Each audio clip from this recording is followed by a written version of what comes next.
सरकारसोबत जाणार असल्याची पोस्ट महाराष्ट्र केसरी चंद्रहार पाटलांनी केलेली। तर त्यांच्यासोबत अनेक कार्यकर्ते शिंदेच्या शिवसेनेत पक्षप्रवेश करणार आहेत असंही त्यांनी सांगितलं।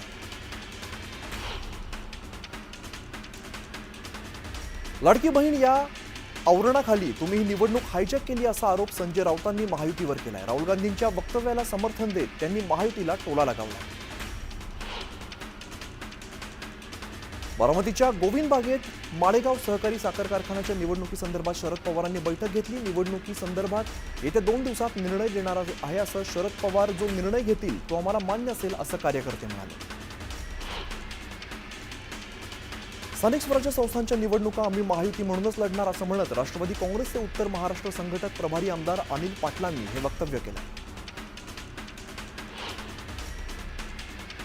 उद्धव ठाकरे आणि राज ठाकरे यांच्यात अद्याप थेट संवाद झालेला नसल्याची सूत्रांची माहिती आहे। ठाकरे बंधूंमध्ये अद्यापही कोणतंच थेट बोलणं झालेलं नाहीये। दोन्ही भावांमध्ये नातेवाईकांच्या माध्यमातून संवाद सुरू असल्याची माहिती समोर येते। राज ठाकरे आणि उद्धव ठाकरे एकत्र येतील यात वेगळं काय? आधी वेगळे झाले होते, आता पुन्हा एकत्र येतील। दरम्यान स्थानिक स्वराज्य संस्थेत मात्र महायुतीलाच यश मिळेल अशी प्रतिक्रिया राधाकृष्ण विखे पाटलांनी दिली। ठाकरे बंधू उद्धव ठाकरे संधी साधू आहेत। वरळीत आदित्य ठाकरे उभे असताना मनसेने मदत केली, मात्र अमित ठाकरेंविरोधात उभाटाने उमेदवार दिली। ही गोष्ट राज ठाकरे विसरले नसतील अशी प्रतिक्रिया रामदास कदमांनी दिली। मनसे आणि उभाटा गटाच्या युतीबाबत नांदेड दौऱ्यावरती असलेल्या मंत्री संजय राठोड यांनी प्रतिक्रिया दिली आहे। आमचे नेते उपमुख्यमंत्री एकनाथ शिंदे यांनी याबाबत आधीच भूमिका स्पष्ट केली आहे। कोणीही कोणासोबत युती करू शकतो असं राठोड म्हणाले। आपण कधीही नापास होऊ शकत नसल्याचं वक्तव्य संजय राठोड यांनी केलं। तर उद्धव ठाकरे यांच्याशी माझे आजही चांगले संबंध आहेत, त्यांचे आजही फोन येतात असंही ते म्हणाले। खुर्चीची धुरा कोण सांभाळेल याबद्दल जोपर्यंत निर्णय होत नाही तोपर्यंत दोन्ही ठाकरेंच्या एकत्र येण्याच्या सुरू असलेल्या चर्चा या फक्त चर्चाच असतील। राष्ट्रवादीचे आमदार अनिल पाटलांनी हे वक्तव्य केलं आहे।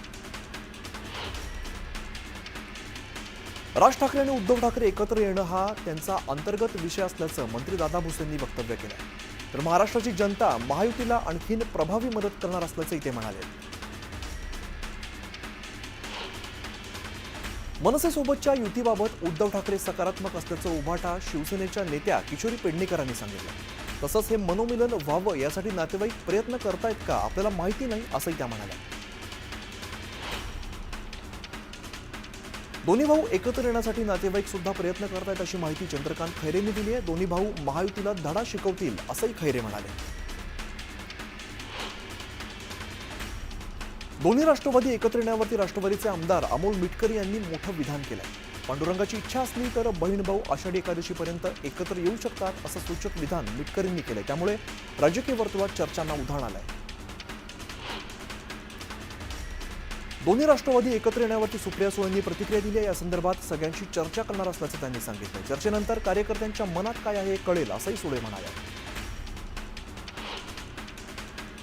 दोन्ही राष्ट्रवादी एकत्र आल्यास आम्हाला आनंदच असल्याचं वक्तव्य मावळचे आमदार सुनील शेळकेंनी केलंय। तर महायुतीसोबत जाण्याचा निर्णय अजित पवारांचा एकट्याचा नसल्याचंही ते म्हणाले। 4 दिवस कोणीही इकडे तिकडे मिळू दे, राज्यात सगळ्यांचा बाप मुख्यमंत्री म्हणून देवेंद्र फडणवीसच बसलेत असं वक्तव्य नितेश राणेंनी केलंय। यावरती मुख्यमंत्र्यांनी भाष्य केलंय। नितेश राणे काय म्हणाले ते मला माहिती नाही, पण मी महाराष्ट्राचा सेवक आहे असं फडणवीस म्हणाले।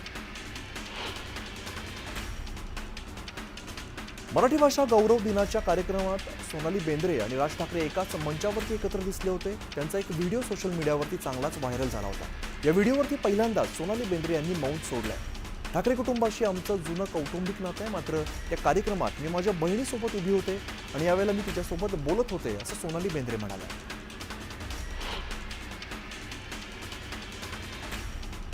राज्यात जातीपातीचं राजकारण सुरू आहे, वाघ्या कुत्र्यावरून वाद सुरू आहे, देशातील हवा बदलली पाहिजे असं वक्तव्य बच्चू कडू यांनी केलंय। मुख्यमंत्री देवेंद्र फडणवीसांचा मावळवासियांच्या वतीने नागरी सत्कार करण्यात आला। आमदार सुनील शेळके यांच्या हस्ते सत्कार समारंभ पार पडलाय। यावेळेला मुख्यमंत्री फडणवीसांना त्यांच्या फॅमिलीच्या फोटोची भव्य अशी फ्रेम देण्यात आली। आजच्या काळात तंत्रज्ञान 6 महिन्यामध्ये कालबाह्य होतं, त्यामुळे सातत्याने नाविन्याची गरज आहे आणि जॉन डियर ही गरज पूर्ण करत असल्याचं वक्तव्य मुख्यमंत्री फडणवीसांनी केलं आहे. सुप्रिया सुळे यांनी इंदापूर तालुक्यातील नुकसानग्रस्त भागाची पाहणी केली. नुकसानग्रस्त महिलेशी संवाद साधताना संबंधित महिलेला अश्रू अनावर झाले. या महिलेने आपल्या व्यथा मांडलेल्या आहेत. दरम्यान खासदार सुप्रिया सुळेंनी तातडीची मदत मिळवण्यासाठी प्रयत्न करणार असल्याचं आश्वासन दिलं.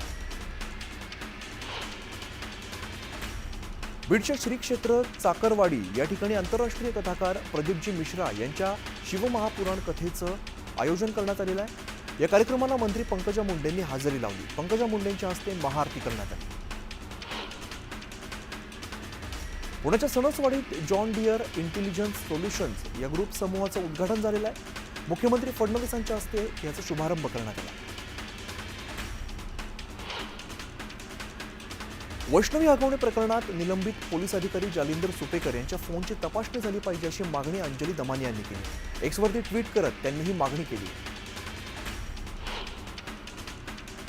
सिडकोचे माजी संचालक आणि राष्ट्रवादीचे नेते नामदेव भगत यांनी MMRDAच्या संचालकांवरती गंभीर आरोप केले. MMRDAचे व्यवस्थापकीय संचालक संजय मुखर्जी यांनी ज्याप्रमाणे ठाणे जिल्ह्यात 14,000 कोटींच्या निविदा प्रक्रियेत घोळ घातला होता, त्याचप्रमाणे मुखर्जी यांनी सिडकोमध्ये व्यवस्थापकीय संचालक असताना अनेक घोळ घातले होते असा आरोप भगत यांनी केला.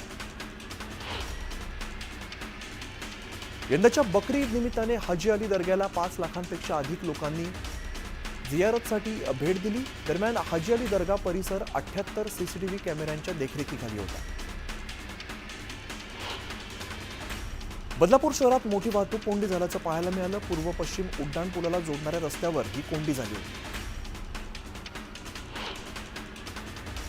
मुंबईच्या अंधेरी पूर्वेत MIDC परिसरात विनापरवाना ड्रोन कॅमेरा उडवणाऱ्या व्यक्तीविरोधात गुन्हा दाखल करण्यात आलाय. दरम्यान पोलिसांनी ड्रोन कॅमेरा जप्त केलाय.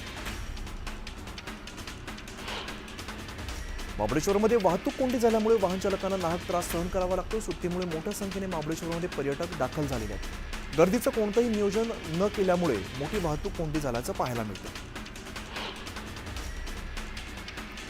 वांद्रे परिसरातील सिनेमागृहाबाहेर अभिनेता अक्षय कुमार किलर मास्क घालून दिसलेला. यावेळेला त्याने हाऊसफुल 5 या चित्रपटाबाबत चाहत्यांचा अभिप्राय जाणून घेतला.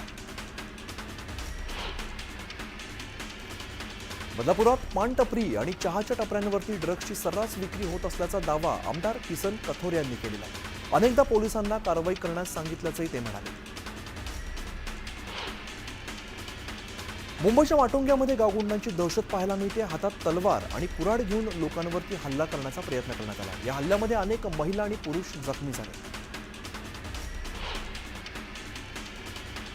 कुर्ला मदर डेअरीचा भूखंड धारावी पुनर्विकास प्रकल्पाला देण्याच्या निर्णयाविरोधात मुंबईत काँग्रेसने जनआक्रोश आंदोलन केलंय. वर्षा गायकवाडांच्या नेतृत्वात आंदोलन करण्यात आलं.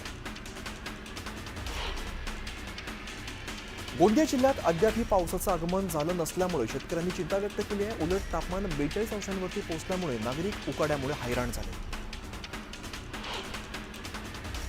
चंद्रपुरात पावसाने हजेरी लावली. पावसामुळे वातावरणात गारवा निर्माण झाला, त्यामुळे उकाड्यापासून हैराण झालेल्या नागरिकांना दिलासा मिळाला.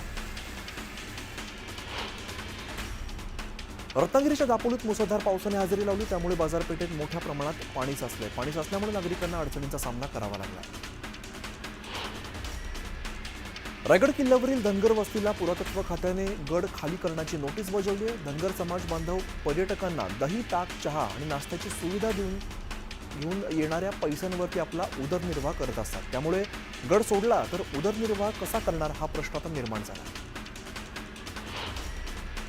तुळजाभवानी मंदिरातील दर्शन रांगेत भक्तांमध्ये हाणामारी झाली. लहान मुलाने उलटी केल्याच्या कारणावरून महिला आणि पुरुषांमध्ये हाणामारी झाली.